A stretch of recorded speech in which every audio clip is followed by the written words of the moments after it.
Good evening, शुभ संध्या। कौटिल्य बलरामपुर के online platform में आपका स्वागत है। जैसा कि आप लोग जानते हैं कि हिंदी व्याकरण का आधार वर्णमाला होता है, जिसके बिना आप व्याकरण को बखूबी नहीं समझ सकते। इसलिए आज हम वर्णमाला पर चर्चा करेंगे। वर्णमाला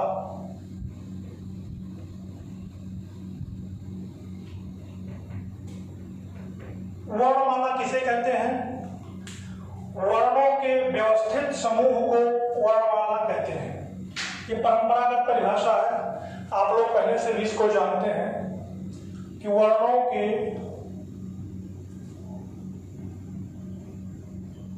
व्यवस्थित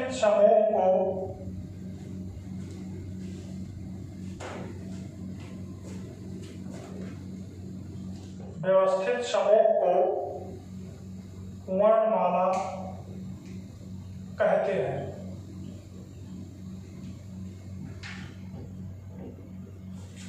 वर्णमाला में वर्णों की संख्या कुल 52 होती है, 52, जिसमें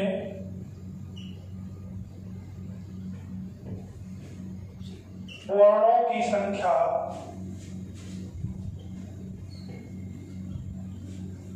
संख्या 52 होती है।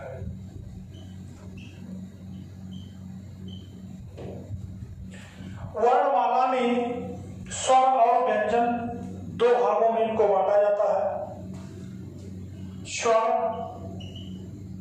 और व्यंजन। वर्णमाला में आपके 3 प्रकार के शब्दों का प्रयोग किया जाता है, जैसे ह्रस्व स्वर, दीर्घ स्वर और प्लुत स्वर। ये 3 आपके स्वर में शामिल होते हैं। वर्णमाला में आपके सभी वर्णों के जो स्वर समूह होते हैं उनको हम स्वर कहते हैं।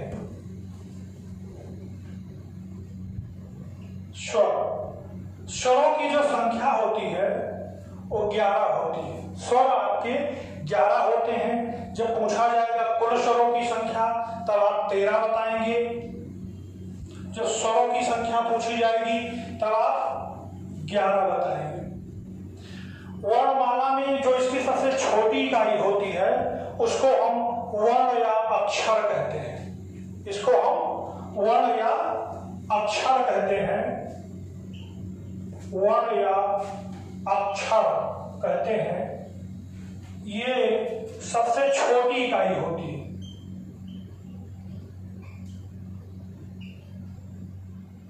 छोटी इकाई होती है। लिखित रूप में भाषा की सबसे छोटी इकाई या शब्द की सबसे छोटी इकाई उसको हम वर्ण कहते हैं। लिखित रूप में भी सबसे छोटी इकाई वर्ण होती है।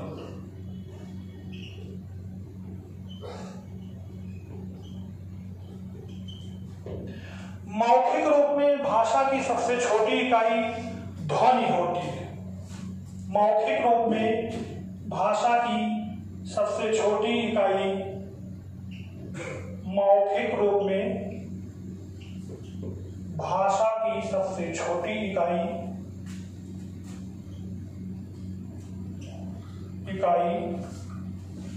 ध्वनि होती है, जिसको हम केवल बोल सकते हैं या सुन सकते हैं, लिख नहीं सकते हैं। लिखने के लिए इसके 2 विभाग किए गए हैं। लिखने के लिए शब्द के 2 विभाग किए गए हैं। शब्द इसके 2 भाग हैं, वर्ण या अक्षर। वर्ण या अक्षर। और कुछ विद्वान जो है इस इसके दो भाग मानते हैं, शब्द के दो भाग मानते हैं, वर्ण को अलग और अक्षर को अलग। क्यों? वर्ण को मानते हैं जो स्वर सहित हो, जो स्वर सहित हो उसको हम वर्ण कहते हैं, जैसे का। अक्षर मतलब जो इसके बाद अवक्षरित ना हो, जिसके अवखंड न किए जा सके, उनको हम अक्षर कहते हैं। जैसे आपका क, इसको हम हलंत कर देंगे तो ये आपका अक्षर होगा। लेकिन कुछ विद्वानों ने वर्ण और अक्षर को एक माना है, कुछ विद्वानों ने वर्ण और अक्षर को एक माना है। तो अब आप वर्ण या अक्षर को अलग अलग भी मान सकते हैं या एक भी मान सकते हैं, लेकिन जो किताब होती है आपकी, जो बुक है ऑथेंटिक, उसमें वर्ण या अक्षर की परिभाषा एक ही दी गई है। अब आइए स्वर। आपके स्वरों की संख्या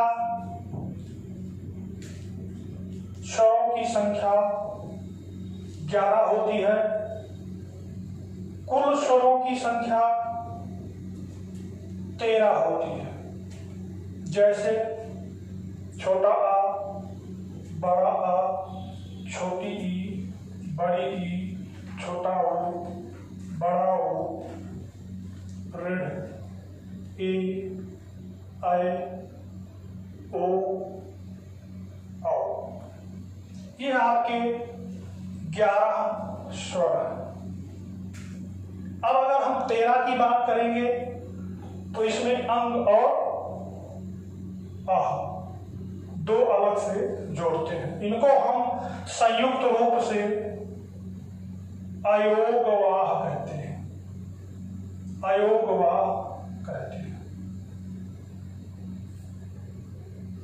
इसको अलग से अनुस्वार, इसको अलग से विसर्ग, और एक आपका ये चंद वृंद होता है, इसको हम अनुनासिक कहते हैं, अनुनासिक।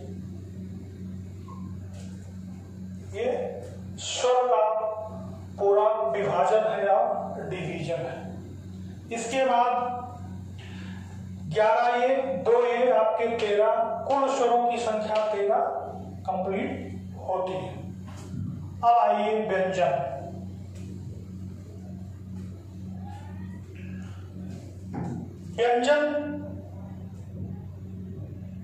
व्यंजन की संख्या 33 होती है। व्यंजन की संख्या 33 होती है। कुल व्यंजन की बात की जाएगी तो 39 कुल व्यंजन, तो आप 39 लिखेंगे। अब आपके 33 व्यंजन, 25 स्पर्श व्यंजन या जिनको हम वर्गीय व्यंजन कहते हैं। का, च, ट, त, प, ख, ग, घ, ङ, छ, ज, झ, य, ट, ठ, ड, ढ, प, थ, द, ध, न, फ, ब, भ। ये है आपके 25 स्पर्श व्यंजन हैं। इनको हम स्पर्श व्यंजन कहते हैं। इसी को हम वर्गीय व्यंजन भी कहते हैं।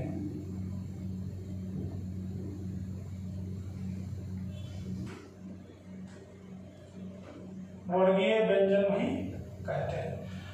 स्पर्श व्यंजन इसलिए कहते हैं क्योंकि उच्चारण के आधार पर इनका शब्द का उच्चारण हम स्पर्श के माध्यम से करते हैं। जिह्वा कहीं ना कहीं स्पर्श होती है। वर्गीय व्यंजन इसलिए कहते हैं क्योंकि ये का वर्ग, चा वर्ग, टा वर्ग, ता वर्ग, पा वर्ग, इस 5 वर्गों में ये विभाजित है। ये जो अंतिम आपका है इसको हम अनुनासिक वर्ण कहते हैं। अनुनासिक, ये आपका अनुनासिक वर्ण है। जो बाकी इधर का 20 बचता है इसको हम निरनुनासिक कहते हैं। इसको हम निरनुनासिक कहते हैं। इसको हम निरनुनासिक कहते हैं। ये आपके 25 हो गए। अब क्या बचा इसमें? आपको 33 पूरा करना है। क्योंकि व्यंजनों की, मूल व्यंजनों की संख्या आपकी 33 है, तो इसको पहले 33 बनाना है। अब इसमें आपका अंतस्थ व्यंजन, अंतस्थ व्यंजन ये कौन कौन से हैं? या, रा, ला और हुआ। ये आपके 4 अंतस्थ व्यंजन हैं। 25 4 29, ये आपके 29 हो गए। अब आपके जो हैं ऊष्म व्यंजन, ऊष्म व्यंजन इनकी संख्या भी 4 होती है। कौन कौन? श, श, श और हा। ये 29 4 33, इनकी संख्या 25 4, ये 29 4 33, ये आपका मूल व्यंजन, यही 33 कहलाते हैं। अब आप कुल व्यंजनों की संख्या देखते हैं तो इसको हम 39 पहुंचाएंगे। क्या क्या इसमें छोटा हुआ है? एक होता है द्विगुण व्यंजन, द्विगुण व्यंजन जिसको हम कहते हैं उच्छिष्ट व्यंजन, उच्छिष्ट व्यंजन। उच्छिष्ट व्यंजन क्या है? जो आप डा और ढा यहां लिखे हुए हैं, इसके नीचे हम बिंदी लगाकर इसको रा और हा बनाएंगे, रा और हा बनाएंगे। इसको हम उच्छिष्ट व्यंजन कहते हैं। ये आपका 2 और बढ़ गया, 33 2 35 आपके हो गए। इसके बाद आपका क्या बचता है? संयुक्त व्यंजन, संयुक्त व्यंजन ये कौन सा है आपका? छ, त्र, ज्ञ और स्र। इन 4 को मिलाकर आपका 35 4 39 व्यंजन आपके खत्म हुए। अब देखेंगे कुछ वर्णों का स्थान एक के अलावा कुछ इतर स्थान भी इनको दिया गया है, उनके बारे में भी चर्चा करेंगे। कुछ को एक स्थान के अलावा, जैसे आपके घर में किसी को एक पद के अलावा अगर कोई दूसरा पद भी मिल जाता है तो उसको 2 पद का धारक मानते हैं। जैसे कोई क्लास का बच्चा है तो क्लास का बच्चा अलग से है, लेकिन अगर उसको मॉनिटर बना दिया गया तो उसको ऊपर से एक पद और मिल गया। तो इस प्रकार से कुछ जो व्यंजन वर्ण है उनको कुछ पद और मिला हुआ है, उसके बारे में बात करेंगे। जैसे वर्ष व्यंजन, वर्ष व्यंजन आपके होते हैं लुंठित व्यंजन, लुंठित व्यंजन आपके होते हैं। उसके बाद आपका काकल्य व्यंजन होता है, काकल्य व्यंजन होता है। एक स्पर्श संघर्षी होता है, स्पर्श संघर्षी ये होता है। अब वत्स व्यंजन कौन से हैं? इनकी संख्या न, ज, श, र, ल। इनको हम वर्ष व्यंजन कहते हैं। वर्ष का मतलब क्या होता है? जो आपके ऊपरी दांत के ऊपर का जो मसूड़ा होता है उसमें कुछ रेखांकित शब्द, रेखांकित स्थान होता है, ऐसे रेखा उसमें पड़ी होती है, उसको हम वर्ष कहते हैं। जहां जीभ का प्रयोग वहां करके जिन वर्णों को हम बोलते हैं उनको हम वर्ष व्यंजन कहते हैं। लुंठित आपका ये रा है, लुंठित आपका रा है। काकल्य व्यंजन आपका हा है। स्पर्श संघर्षी आपका च, छ, ज, झ। इनको हम स्पर्श संघर्षी कहते हैं, क्योंकि इनको बोलते समय जो मेरी आवाज और वायु होती है वो घर्षण के साथ बाहर निकलती है, इसलिए इसको हम स्पर्श संघर्षी कहते हैं। इनको बोलते समय जो वायु निकलती है वो घर्षण के साथ निकलती है, इसलिए इनको हम स्पर्श संघर्षी कहते हैं। फिर होता है अर्धस्वर। अर्धस्वर, अर्धस्वर कौन सा है? या और वा, इसको हम अर्धस्वर कहते हैं। ये माना जाता है कि इनका उच्चारण हम बिना स्वर की सहायता से नहीं कर सकते, इसलिए इनको हम अर्धस्वर मानते हैं। इसी के साथ आपकी वर्णमाला कंप्लीट होती है। आगे इनका डिवीजन हम अघोष, सघोष, अल्पप्राण और महाप्राण के रूप में करेंगे। धन्यवाद।